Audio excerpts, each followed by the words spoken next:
Hi, I'm above the Lake of Pascuaro, Day of the Dead. That's the Mescaleria, that's Patricia.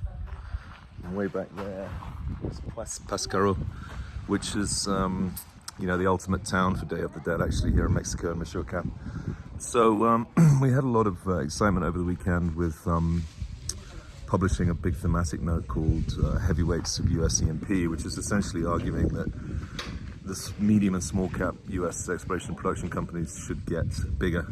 And the simple proof for that is that we go through how the bigger the company, the higher the multiple now, which is a reversal of the days of go-go growth in US E&P, which is really the phase of shale oil development, arguably gas development 10 years earlier, whereby the market subscribed to the idea of high future inventory and paid premiums for the smaller growth companies.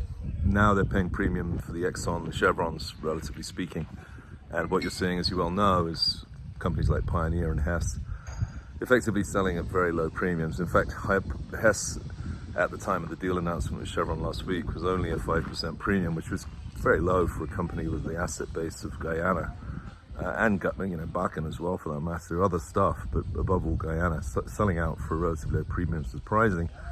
And then on top of that, you saw a situation where Chevron stock came under pressure for the dilution and then came under huge pressure on Friday because of a really quite bad result, essentially pertaining to the Tengiz-Chevroil cost overrun and delay, which is extremely negative, and which was clearly a negative surprise to the market, as well as some noise in the Permian.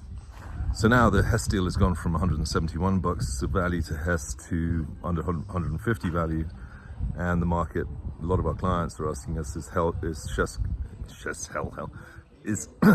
Chevron going to sweeten the deal? Or will there be a counter bid?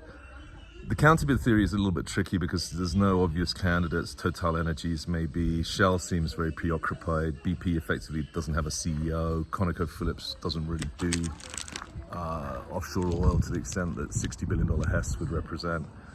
So there's not many others, and Exxon, we assume, doesn't really want to double down on Guyana, especially not having just bought Pioneer. So it's not obvious that the counter is going to come from within the industry. That leaves you with an activist, and I think there is a potential for an activist to come in and cause some havoc here. Let's see what happens. But clearly, the big story of the weekend, which really set up the note that we wrote, the Heavyweights of US E&P, which was extremely well received, actually. We really enjoyed writing it, and people seem to really enjoy reading it. So that one's available to subscribers and on the website, and was really the replacement thematic for the Renaissance theory of US E&P, which we wrote in 2017. Back then we were saying less spending, less growth, higher free cash flow, more cash returns, less hedging, and that really didn't come home as a strategy for the US E&Ps until COVID. But once they hit COVID, they actually have basically fully embraced that strategy. And we now sort of think it's been delivered. And to that extent, it's clear from the way the market's pricing US E&Ps that bigger is better, and therefore we're advising the Magnolias, the Chords, Permian Resources all to get bigger. And it's been interesting, the positive feedback we've had from some of the company managements to the note. The more controversial call is that they should consider buying refining, which, to be honest, was just a provocative line. I can't see them wanting to do that, but we did have questions, for example, on the Exxon call regarding, Chevron. In fact, I correct myself, Chevron call asking if they were actually too upstream weighted, which of course, historically was always seen as a big advantage for Chevron. The fact that it's more upstream weighted than ExxonMobil. Now people like Exxon's refining and chemicals integration with its upstream, which gives rise to the thought that maybe you could reintegrate some of these big oils, believe it or not. Okay, that's about it. Solar continues to get hammered, which is quite interesting. You've got a double whammy there, that people are waking up to the returns, and also, of course, the cost of capital is going up very rapidly with the T-bill. And people are highlighting that European big oils have been big outperformers this year relative to US, which is interesting. And we figure that's because of a rising interest rate environment.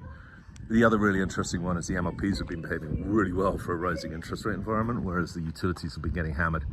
And we're going to have to think more about that. Kind of interesting that the MLPs would do as well as the utilities are doing so badly. All right, greetings from Mexico. Happy Day of the Dead, and God bless everyone. Cheers.